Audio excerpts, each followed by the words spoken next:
Hello and welcome back to Seconds Out. My name is Eamon Khan, joined by World Cruiserweight Champion Lawrence Okolie, days away from defending his world title against Chris Billam-Smith. Lawrence, how you doing, sir? Yeah, I'm doing well. Yourself? Not too bad, sweaty because I didn't pack a top, but I'm doing as good as I can. Lawrence, look, interesting in terms of this fight being against a former stablemate of yourself. I asked the same question to Chris. I said, is there a little bit of tinge of sadness in the sense that you are kind of fighting each other because of the relationship that you had then and still have to a degree? Yes and no. I just think that after the fight, we'll all go back to being pally, but, we've got a job to do, so I'm just going to do my job to the best of my ability.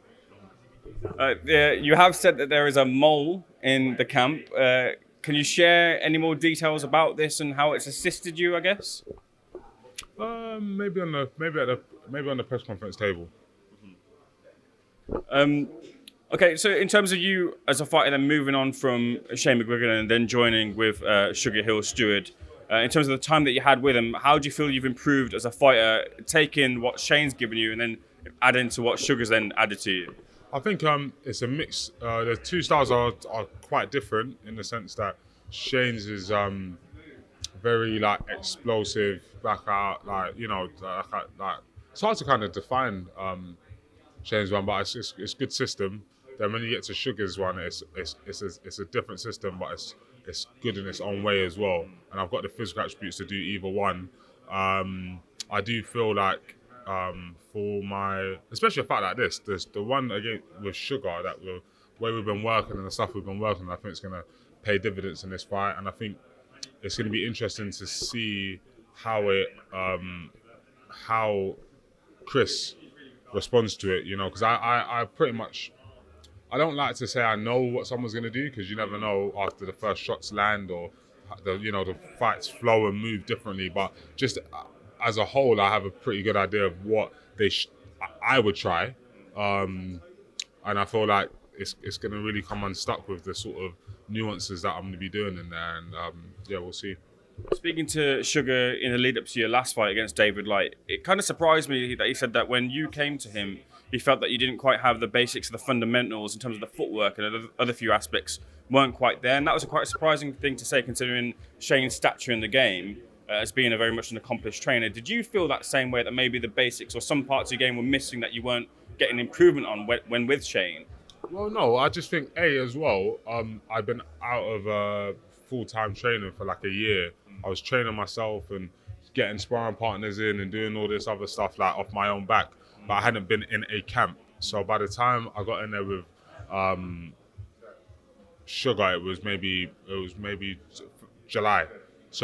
January, and then I was fighting end of March or whenever, I can't remember the last one, but we only got maybe 7 or 8 weeks of actual work, and that includes getting to know each other, me learning to trust him when it comes to sparring, and when you're doing something different, it's hard because what you do works. It's hard to kind of put yourself in certain situations because it's not what you're used to.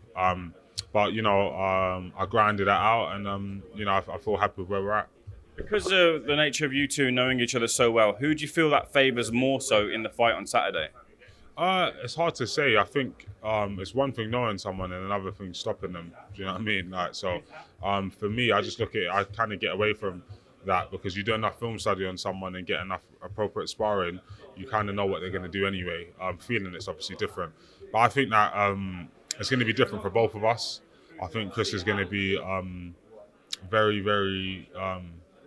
I don't know if tough's the right. I don't know what the word is. I think he's gonna make me work very hard physically for as long as he can, and then I think that regardless of the sparring and whatever he thinks he knows, I'm gonna come out on top. Because of the nature of your previous relationship, do you feel like this is the toughest fight out there in the cruiserweight division because of that, or do you feel that the other fighters are tougher in spite of that anyway? Yeah, it's just about how good you are. That's it, really. Like the whole knowing someone and this, that, and other doesn't mean anything. I believe someone could spar me over and get in there and fight. That doesn't mean that. I've seen that shell. I know how to crack it. It's one thing saying, another thing doing. Like he never managed to do it in the gym, so I don't take no stock from that. And if he's smart, he wouldn't take no stock from it either. And then we will go to work on the thing, and I like to show that lifting weights and you know, like they don't win fights, like, and there's levels as well. You knock out the guy that you knocked out, like there's levels. So I'll just show. Could you tell me, in terms of what you feel is waiting in the wings next for you? I think Sky won a position with Riakporhe potentially next, or Gulen Marian. But do you feel, in terms of your own thoughts about who you'd like to fight next, who is that? Not looking past Chris, of course. I don't really have anyone in particular, but you know, it depends on how I feel in the ring.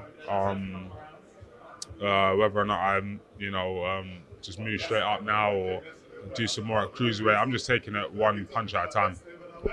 Pressure to perform in a degree. Look, there always is, Lawrence, a pressure to perform. But this is your second fight, bringing back onto Sky Sports and Box under that banner. They want to put you as one of the leading faces of the sport. The comeback fight, look, a lot of people would have thought that maybe you'd get out David Light. He proved to be a lot more game than maybe people did think in the boxing fraternity. But do you feel like you have to send a statement out there to really kind of fully re-announce yourself?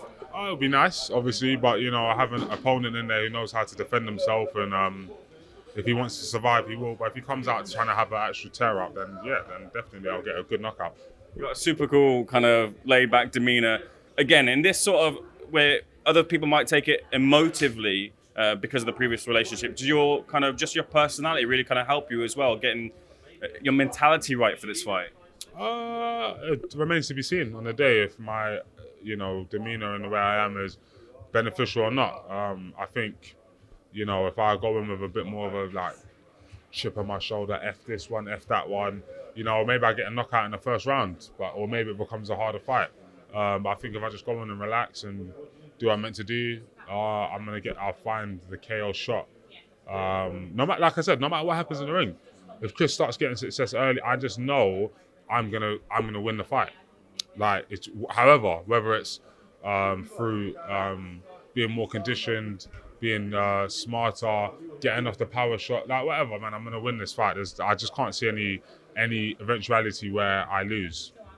I don't know if you saw online in terms of Mams Taylor's thoughts about Shane McGuigan after he said that he hopes Tommy Fury, who trained at the gym, would knock out all the influences. He kind of said, look, Dubois, Okolie, Josh Taylor and others, Mams Taylor, Misfits Boxing, said these people are leaving your gym.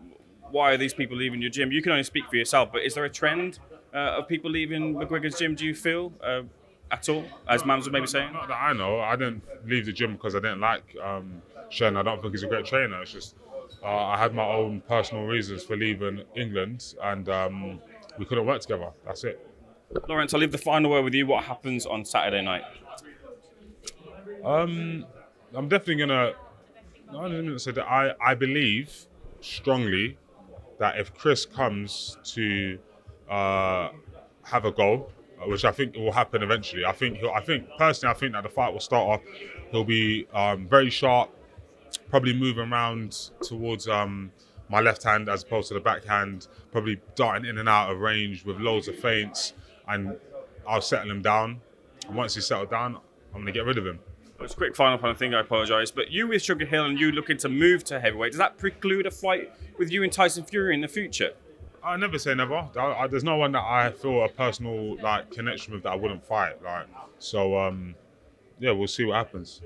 Lawrence, the Source, Dr. Lawrence Okolie, pleasure speaking to you. Thanks for speaking to SecondsOut, sir.